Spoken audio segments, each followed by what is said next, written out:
Don't look back because the market is closed. Good Wednesday afternoon, everyone. Tyler Herriage here with you for today's VRA Investing Podcast.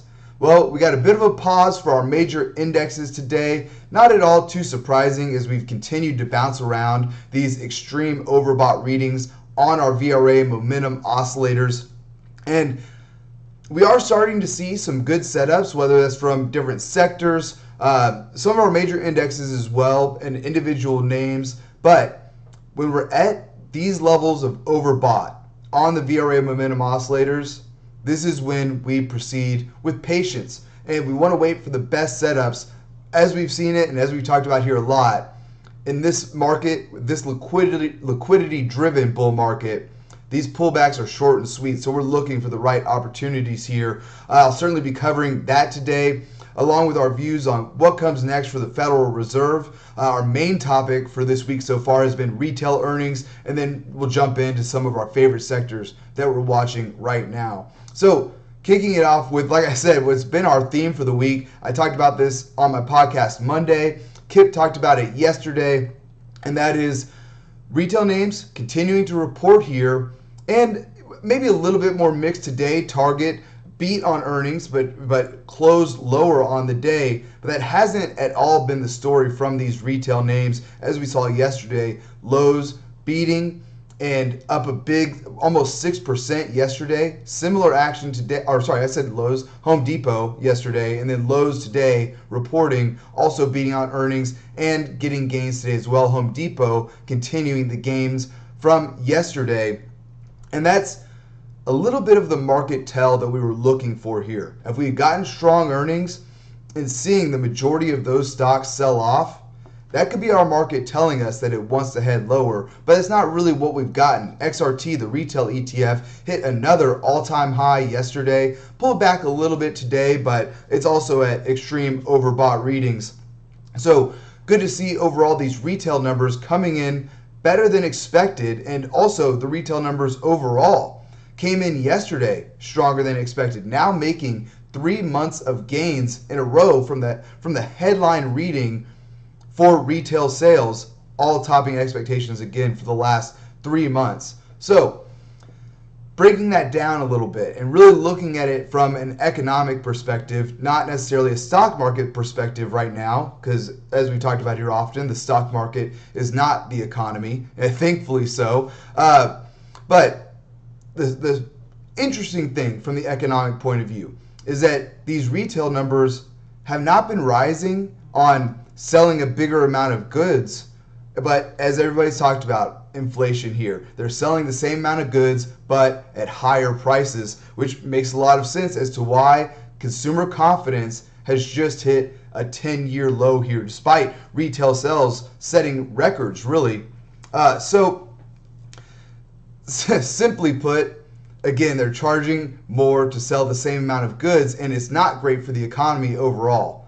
But that doesn't mean that the stock market can't continue to rip higher from here. These early cycles of inflation are actually very bullish for the stock market, just like we saw with the retail numbers, just like we've seen with earnings, right? They're not selling more goods, but they're selling them at higher prices, which improves their earnings, helps their stock prices out as well. So the key point that we're looking at here from the economic side, we're very bullish in the stock market. As you know, Dow Jones going to 100,000 has been our call for some time now.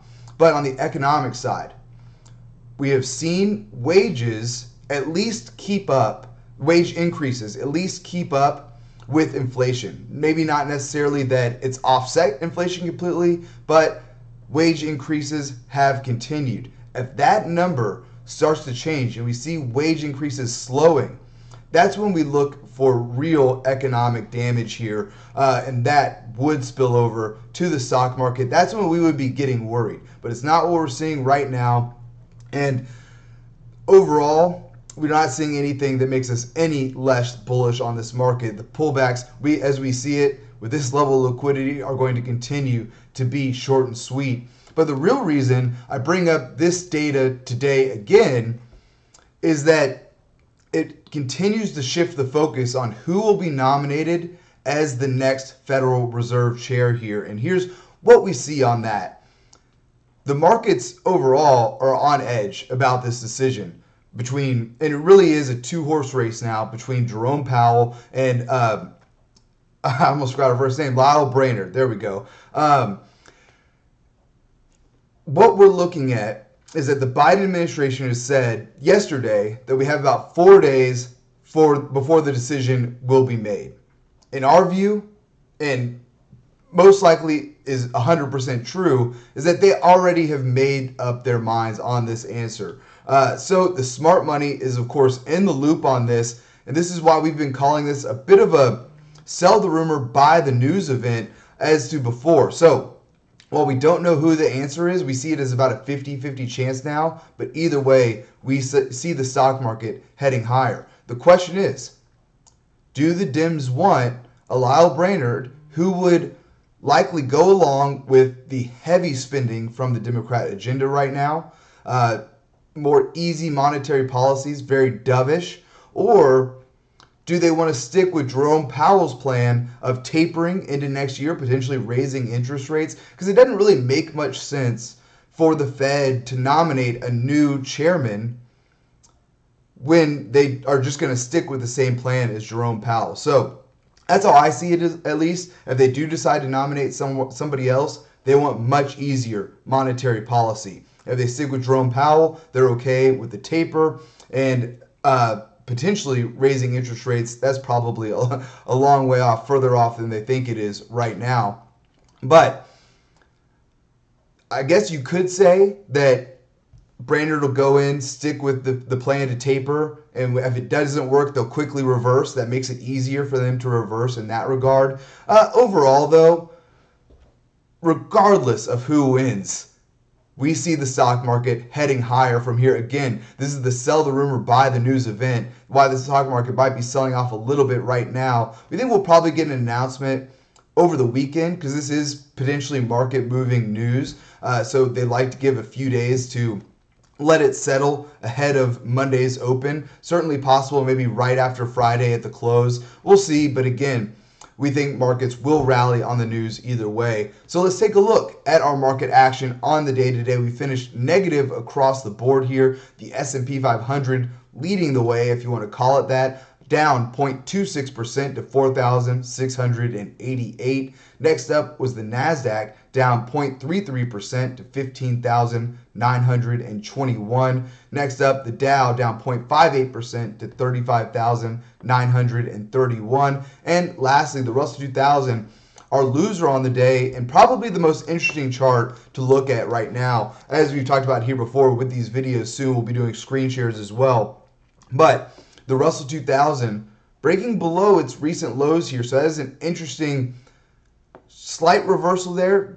Nothing too big to key off of here from the VRA Investing System, but certainly something that we're watching for with the Russell 2000 down 1.17% to 2,377.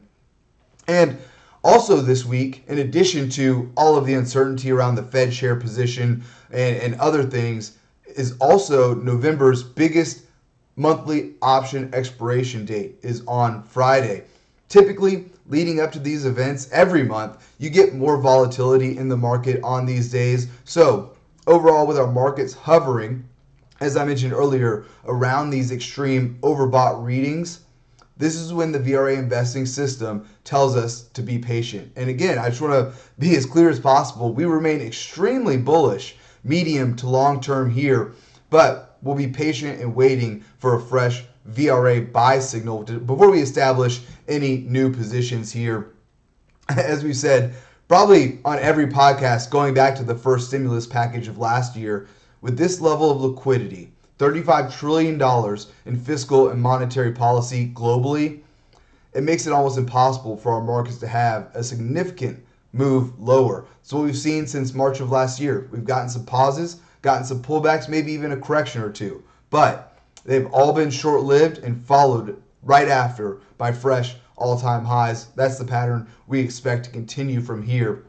So next up, another reason here why we see some short-term patience is in store for us is looking at our internals. We've continued to see weakness creeping in from the internals. It hasn't been in your face 3-to-1, 4-to-1 negative type of days. So not extremely bearish, but we've seen the weakness creeping up, seen it in advanced declines, now in new 52-week highs to lows, and volume just creeping more negative here. And so let's take a look at these here. Declining stocks beating out advancing stocks for both the NYSE and the NASDAQ today, and actually were 2-to-1 negative on the day today. Again, not that 3-to-1, 4-to-1 type of really bearish action, but this makes a pattern now of getting slightly worse. New 52-week highs to lows, they've been our winner lately. But lately, we've also seen the number of 52-week lows slightly tick up here as well, which may not actually be too bad overall. We've seen this a few times this year from our markets, and that is that when our indexes and stocks get to extreme overbought territory, stocks sell off first. And it's usually the smaller stocks. We're so heavily weighted in the mega caps, which we continue to get all-time highs from. Microsoft hit another all-time high today. Probably held up the market from getting hit worse on the day today. But what we've seen this year is that when we reach these extreme overbought readings, stocks underneath the surface have their mini pullbacks, while the markets remain at least close to their all-time highs, possibly not even getting back to extreme oversold territory before starting their next move higher. So again, not what we want to see, but also we've seen it a lot this year. So not necessarily extremely bearish either. So we did get negative readings from the NASDAQ on the day today for new 52-week highs to lows. We were just barely positive for the NYSE, but again, those new 52-week lows creeping higher. Lastly, for the day, for our internals, volume coming in negative for both the NYSE and the NASDAQ. Taking a look at our sectors on the day today, we finished with 4 out of our 11 S&P 500 sectors higher on the day. And with just 4 out of our 11 sectors higher, we probably couldn't have gotten a more bullish sector to finish higher, and that is real estate. Housing and the transports make up 2 of our primary leading economic indicators here. So to see real estate continuing higher is very bullish for us here, and actually we're right in the range of all-time highs here still for real estate. And this morning, we got the new home starts data, which missed expectations. So again, it's not the news that matters, it's the market's reaction to the news. So to see housing finishing higher on a day with poor data coming in, that's very bullish here. That's exactly what you want to see from our markets. So like I mentioned, real estate led the way. HGX, the housing index, also finished higher here today, hitting its highest level since May of this year. So breaking out from that top that we saw in August, and then again at the beginning of September, breaking above those levels, that's pretty good to see. We're also at extreme overbought readings here as well. But again, on a day with negative news, to see them finish higher, very bullish. So for our other leaders on the day, consumer discretionary, healthcare, and then utilities, as yields fell a little bit today, they've been on a bit of a rally here to a whopping 1.6. Still nothing major there at all.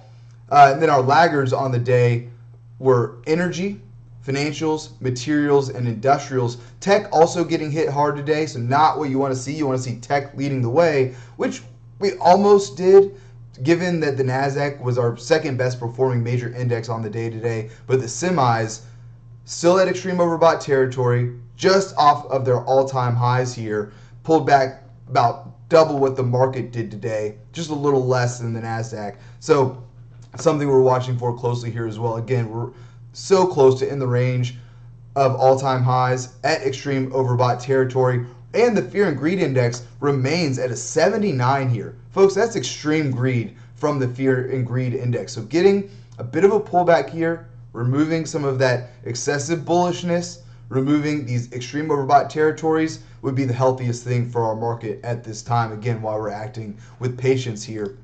And finally for today, our VRA commodity watch. Gold now up on the day by 0.8% to $1,869 an ounce. Silver now up 0.74% to $25.12 an ounce. Copper down big on the day today by 3.43% to $4.20 a pound. That's its lowest level in over a month. Some of you were watching there. And oil now down as well by 3% to $77.34 a barrel. Excuse me.